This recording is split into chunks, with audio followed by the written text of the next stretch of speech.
Para falar a respeito dos dados, dos números que foram apurados, nós vamos conversar agora ao vivo pela internet com o Valmir Assarice, do Rally da Safra, que vai falar conosco sobre esses pouco mais de 172 milhões de toneladas que foram apurados de apuração na safra 24-25. E, Valmir, obrigado pela participação. Para chegar a esse dado, a esse número, vocês pesquisaram, estudaram e estiveram em muitos lugares. Como é que foi esse levantamento? Qual que é o histórico do levantamento? Boa tarde, seja bem-vindo. Boa tarde, Fabiano. Boa tarde a todos os ouvintes ali. Fabiano, a gente começou esse levantamento lá no mês de janeiro, pela soja mais precoce do estado do Mato Grosso, do estado do Paraná, percorrendo as regiões oeste do Paraná e a região médio-norte e oeste do Mato Grosso.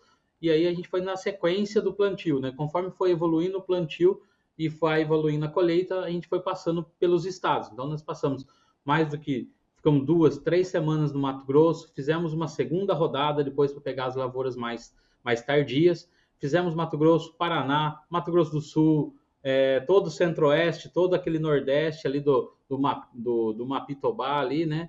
E percorremos também a região sul, onde a gente está finalizando ainda, a gente tem uma equipe em campo ainda nesse momento. Valmir, entre os pontos que foram apontados, né, no levantamento, 2 deles chamam a atenção. O primeiro é aquele positivo, no qual se teve índices de produtividade melhores, né, do que aqueles que numa apuração inicial estavam sendo apontados. Por outro, teve a confirmação de produtividades menores, quebras localizadas em importantes estados de produção. Qual que é, dentro desses parâmetros, né, onde deu mais do que certo e foi abaixo do esperado, que estados são esses, como que chegaram a esses números? Perfeito, Fabiano. Acho que assim, o grande divisor de águas, mais uma vez, nessa safra, foi o clima. O clima, ele foi irregular durante boa parte do desenvolvimento das lavouras, né? A gente viu ali, começou a chuva de dezembro, de janeiro, fevereiro, ela foi muito irregular, principalmente na metade sul do Brasil, onde a gente tem quebras importantes. A gente pode traçar um paralelo do sul do Mato Grosso do Sul até o Rio Grande do Sul, a gente encontra perdas mais intensas, menos intensas, né? Intensificando principalmente no Rio Grande do Sul. Nessa metade norte, central e norte do Brasil, a gente vê um desempenho muito bom. Então, o clima foi regular, a implantação foi boa, a tecnologia empregada pelos produtores foi boa e a gente vê uma safra muito boa nessas regiões. Alguns desses estados batendo recorde de produtividade, outros não bateram o recorde de produtividade, como a Bahia, mas tem uma boa produção. Não foi o recorde porque o mês de março a chuva também cortou. Então, as lavouras tardias, tanto da Bahia, um pouco do Piauí, do leste de Goiás, noroeste de Minas, Triângulo Mineiro, também perderam, mas não a ponto de estragar essa boa safra. Quando a gente fala Mato Grosso do Sul e Rio Grande do Sul, a gente fala em perdas efetivas, principalmente no estado do Rio Grande do Sul. Bom, pegando os 2 estados, né, a gente vai olhar agora para aqueles que não tiveram os resultados que poderiam ter.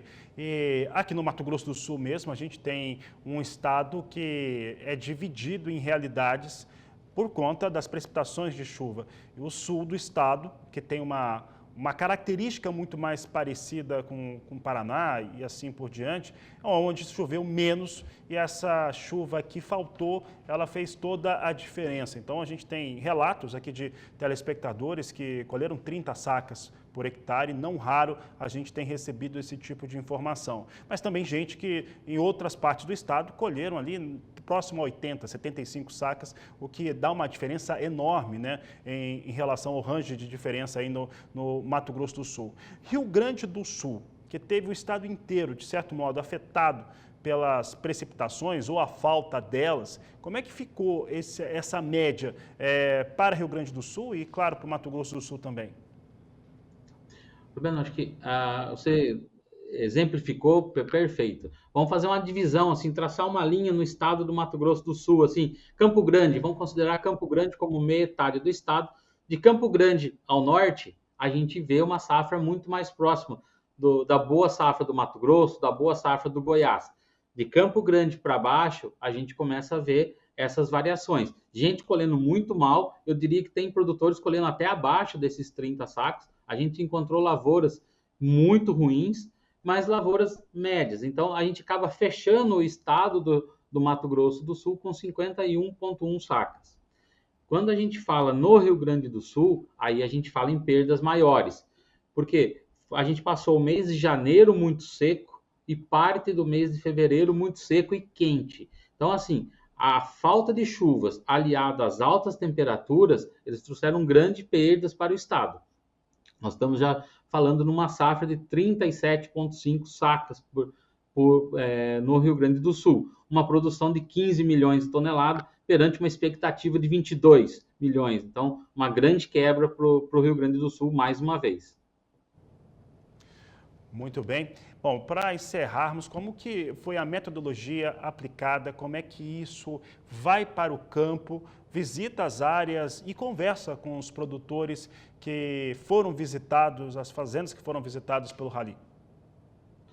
A gente faz uma metodologia um pouco diferente. A gente escolhe, né, a gente sai com as rotas traçadas aqui do escritório, a gente planeja as nossas equipes e a gente vai fazendo paradas aleatórias ao longo do trajeto, para a gente não ter um viés ou negativo ou positivo de conversar ou fazer essa visita aos produtores. A gente traça uma rota que a gente vai percorrer durante o dia. Dentro dessa rota, a gente vai dividindo e fazendo paradas a cada 10, a cada 15 quilômetros.